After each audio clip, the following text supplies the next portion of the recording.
fitnah Duhaima. Apalagi bisa masuk. Assalamualaikum, halo guys, apa kabar? Jumpa lagi dengan Johan Budi J. Ini aku begini bukan berarti nggak semangat ya, tetap semangat, cuma supaya lebih gimana sih, lebih asik aja. Kali ini ya teman-teman semuanya guys, semua kita bicara mengenai fitnah Duhaima. Tapi sebelumnya tidak lupa aku doain semoga selalu sehat, berbahagia bersama orang-orang tercinta di sekelilingnya. Amin. Akhir zaman, khususnya mengepung umat Islam, ada 3: Akhlas, Saro, dan Duhaima. Nah sekarang saat ini kita berhadapan dengan Duhaima. Karena apa? Akhlas dimulai sudah dari zaman sahabat, terus kemudian Saro sudah dimulai dari dinasti Umayyah, kemudian Duhaima dalam ilmu, dalam literasi yang lain, dalam nubuah bagi Rasulullah Muhammad SAW, bahwa Duhaima itu memuncak, sedang puncak-puncaknya, maka Dajjal akan keluar sore hari atau keesokan paginya. Artinya apa guys? Kita berada dalam fitnah Duhaima. Tapi apa itu fitnah Duhaima? Ya kan? Nah, kita bicarakan sekarang bersama-sama. Yang jelas saya bukan kiai, saya bukan ustadz. Guys, mungkin juga sama seperti aku ya kan. Kita mengejar ketinggalan dari saudara-saudara kita yang belajar di pesantren ya kan, atau bapak-bapak, ibu-ibu yang alim. Mohon penelaahannya, terima kasih.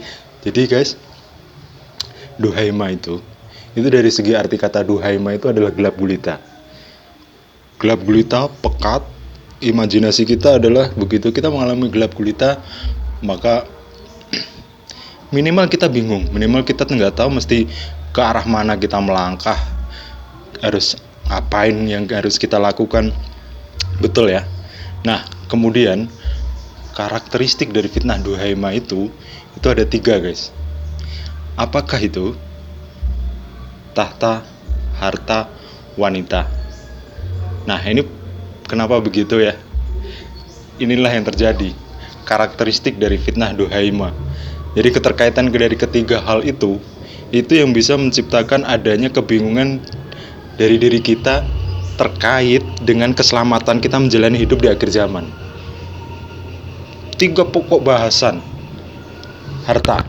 Ketika kita memiliki harta, seperti yang kita tahu, begitu besar godaannya untuk istiqomah di jalur yang benar. Nah, Duhaima itu semakin parah ditimbang kejadian-kejadian zaman dahulu guys. Ya, dengan adanya harta yang melimpah, godaan itu semakin berat. Jadi kalau kita tadinya istiqomah di jalan Allah, waktu sholat, waktu jamaah, waktu ibadah lain, tapi begitu harta melimpah, ada aja godaannya, acara ini, acara itu. Nah setelah harta ini terhubung dengan yang lain, termasuk wanita guys. Ya, wanita.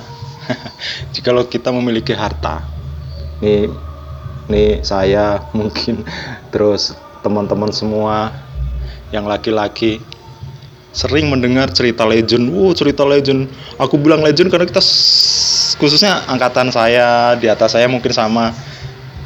Kalau sudah punya uang, maka wanita gampang. Apakah benar? Ya nggak tahu. Cuman yang jelas ketika kita memiliki harta, kemudian hubungannya sama wanita itu kita dihubungkan dengan kegelapan lagi. Kegelapan dalam arti, loh, ini yang benar bagaimana? Saya pengennya tuh ya menikah, ya kan?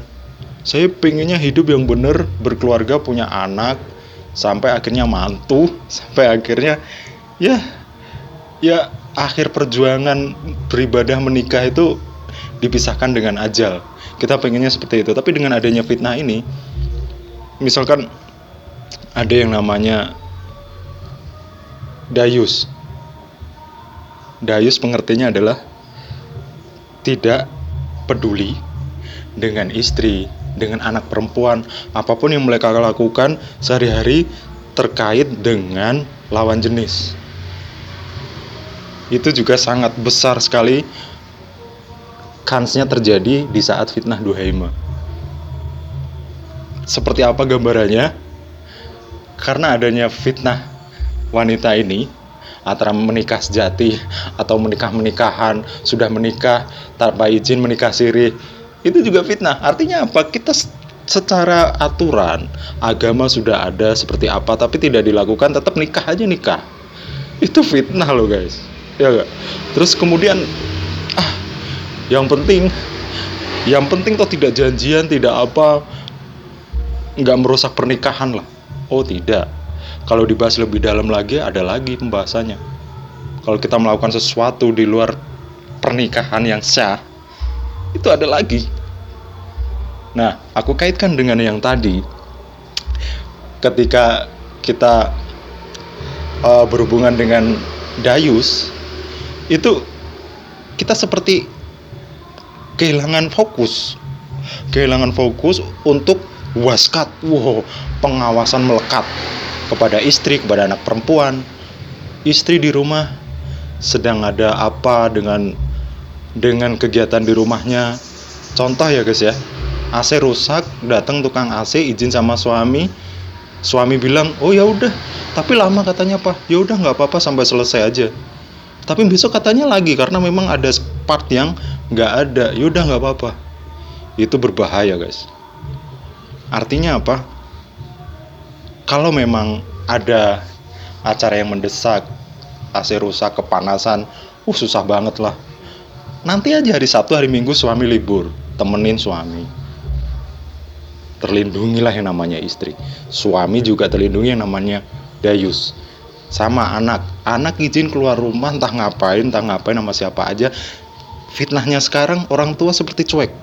Orang tua seperti, ya papa percayalah sama kakak, papa percayalah sama adik, kakak percayalah sama anak papa. Tapi nggak tahu, karena kesibukan orang tua atau apapun itu, sehingga kurang fokus, pengawasan melekat kepada anak putrinya. Bisa aja terjadi apa-apa. Nah itu adalah ancaman fitnah sekarang, fitnah duhaima. Jadi apa? Fitnah yang sekarang itu membuat suami terjerumus pada dayus. Dayus itu guys, parah. Kenapa parah? Aromanya aja tidak, gimana bisa makan makanan itu? Aromanya aja nggak ngerti, nggak kecium. Jadi kalau mau tertarik mau bagaimana? Mau makan bagaimana? Minimal kecium aromanya, jadi ikut seneng gitu ya. Apalagi mau makannya, wah enak. Dayus seperti itu bagi para bapak-bapak, para suami. Nggak peduli dengan istri, dengan anak wanitanya. Aroma surga tidak bisa, apalagi masuk surga, no. Confirm ya guys ya, confirm ya bapak-bapak, ibu-ibu. Terus kemudian tahta, jangan lupa, tahta ini juga merupakan fitnah. Jadi saat ini bagaimana orang mendapatkan tahta dengan tetek bengek lah, biayanya tinggi, biayanya miliaran, gajinya berapa gitu loh untuk tahta itu juga fitnah. Artinya apa? Uang rakyat terus kemana gitu. Tapi ini mohon maaf ngomong seperti ini adalah fakta. Mau dari level bawah sampai level atas, kita perlu mewaspadai. Siapa tahu yang nonton atau saya mau nyalan gubernur, iya. Jadi tuh fitnah sungguh sangat kuat sekali. Bagaimana cara kita bisa menghadapi fitnah duhaima itu sendiri? Ya, fitnah duhaima harta tahta wanita. Fitnah duhaima adalah gelap gulita, gak tahu kiri kanan apa yang terjadi. Yang penting dari video kemarin adalah do action, do something. Action, do something, lakukan yang terkait dengan ilmu akhir zaman. Belajarnya kemana? Kembali ke Quran, hadis, ke mursyid kita, ke ustadz, ke para ulama. Oke guys ya, semoga ini cukup membuka apa itu yang namanya fitnah duhaima. Singkat saja, tetapi mari guys, mari dengan info yang singkat ini, contoh 2-3 fakta yang reality world gitu guys, itu terjadi di sekitar kita. Cuma bagaimana kita itu bisa tergugah dari yang kemarin aku bilang, jangan santai, hidup ya hidup, bangun tidur ya lakukan aktivitas, kerja, sore sama keluarga, setelah itu istirahat, tidur lagi, besok gitu lagi. Tapi untuk kita selamat, untuk kita menjadi juara terlepas dari fitnah-fitnah itu kita harus perhatikan, kita harus lakukan. Yalah, mulai dari keluarga kita, betul ya, dari istri, dari anak. Bagi bapak-bapak itu sangat dangerous, aroma aja nggak kecium apalagi bisa masuk.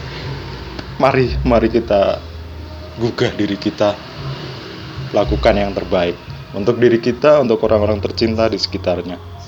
Oke, terima kasih. Kalau ada sesuatu terkait dengan yang perlu disampaikan mengenai apa yang kita bicarakan, apa yang saya sampaikan, bisa disampaikan di kolom komentar. Saya sangat terima kasih sekali. Artinya, guys, bapak-bapak, ibu-ibu, sayang sama saya. Saya juga pengennya penuh kasih sayang bapak-bapak, ibu-ibu, guys. Baik, jangan lupa like, comment, and subscribe di kolom Johan Budi J, di channel Johan Budi J, dan tekan logo lonceng agar kita semua bisa menjadi juara, agar kita selalu tergugah, agar kita selalu tetap fokus menjalani hidup di akhir zaman ini. Tonton video saya sebelum-sebelumnya, acak nggak apa-apa, lebih baik urut, tolong dikait-kaitkan kira-kira bagaimana, tolong diolah, tolong gugah diri, tolong merujuk kepada mursyid kita, cari mursyid yang belum ke ulama, ustadz, kiai. Baik, terima kasih atas perhatiannya, atas menontonnya. Sehat selalu bersama orang-orang tercinta. Bye-bye, wassalamualaikum.